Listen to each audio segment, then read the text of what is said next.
ரவி பேசும்போது கூட சொல்லார், கொண்டுடலாமான்னு தோணுச்சுன்னு. எனக்கு அப்படிலாம் என்றைக்குமே தோணலை கொண்டுடலாமான்னு. நான் யாரையும் கஷ்டப்படுத்தணும் அப்படின்றதுக்காக திரைப்படம் எடுக்க வர்றதும் கிடையாது, அதுக்காக நான் வரவும் இல்லை. எனக்கு ஒரு சினிமா தெரியும், அந்த சினிமாவை நான் பண்ணிகிட்ருக்கேன். எனக்கு இப்படி தான் வேலை பார்க்க தெரியும். காலையில் செட்டில் போய் உட்காந்து ஹீரோனோட அவங்களோட சந்தோஷமாக பேசிட்டு, காஃபி சாப்பிட்டுக்கிட்டு, டிஃபன் சாப்பிட்டுக்கிட்டு, அப்புறமா அடுத்த ஷாட்டுக்கு நடுவில் கேமராமேனோட சிரித்து பேசிக்கிட்டு, அப்படி ஒரு சினிமா எனக்கு எடுக்கவே தெரியாது. நான் அதுக்கு பழக்கப்படவும் இல்லை.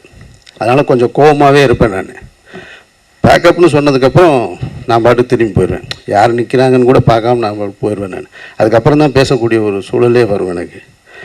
அதனால் உண்மையில் யாரையும் கஷ்டப்படுத்தணுன்றதுக்காகவோ அல்லது ஒரு அவர் சொன்னார், படத்தில் தான் அடி உதையெல்லாம் படத்தில் தான், நேரில் அடிக்கிற அளவுக்கு இல்லை. அவர் 6.5 அடிலாம் இருக்கார், அடிக்கலாம் முடியாது. ரவிக்கு ஒரு முக்கியமான சினிமாவாக இருக்கும். எனக்குள்ள என்னுடைய மனசுக்குள்ளே சில விஷயங்கள் இருக்குது. அதுக்கு நான் ரவியை இந்த மாதிரி நான் அதை வெளியில் கொண்டு வரணுன்ற என்னுடைய எண்ணம் தான் இந்த படத்தில் அதிகமாக நிறைவேறி இருக்குன்னு நினைக்கிறேன் நான்.